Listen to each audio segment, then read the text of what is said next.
Au Brassus, Jean-Michel Capt. Son idée? Créer un haut-parleur inspiré par la nature.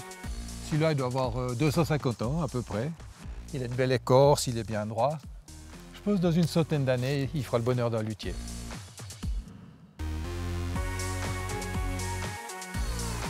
Alors, mon invention s'appelle le soundboard, qui est un nom anglais qui signifie la table d'harmonie.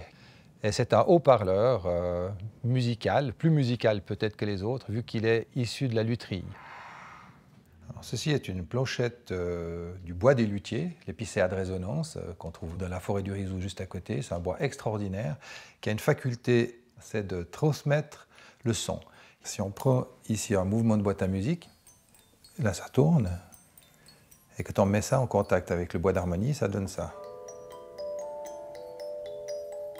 Et ce bois, on le retrouve ici, sur cette table d'harmonie, qui est un haut-parleur, et ça donne ceci.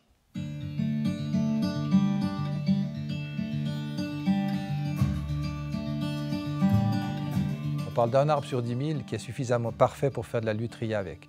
Et le soundboard est fait avec ce bois-là, qui est le bois roi des luthiers, depuis Stradivarius, Amati et tous les autres.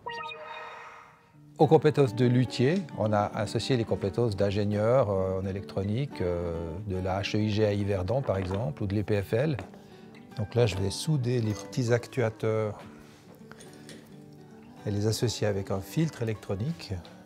Ça veut dire qu'on prend le meilleur de la tradition luthière et puis on associe à ça le meilleur de la technologie. À la place d'avoir une stéréo confluente comme on a l'habitude d'avoir, avec deux haut-parleurs qui vont donner chacun une information. Là, on a une stéréo rayonnante. Ça veut dire qu'on a une information gauche et droite, mais qui vient du centre, un peu comme sur une scène de théâtre ou sur une scène de concert. Le soundboard génère une onde plane.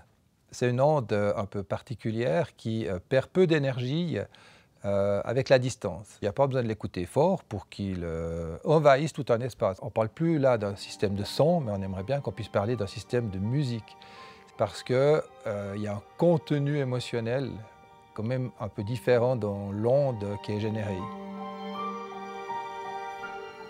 On m'installe comme luthier ici à la Vallée de Joux. Moi, j'imaginais que j'allais construire quelques instruments par année pour mes amis. Et puis j'ai rencontré une partenaire qui m'a convaincu de lancer une entreprise. Et franchement, c'est bien mieux maintenant qu'avant. J'étais luthier, je suis devenu plus aventurier. Ça rime.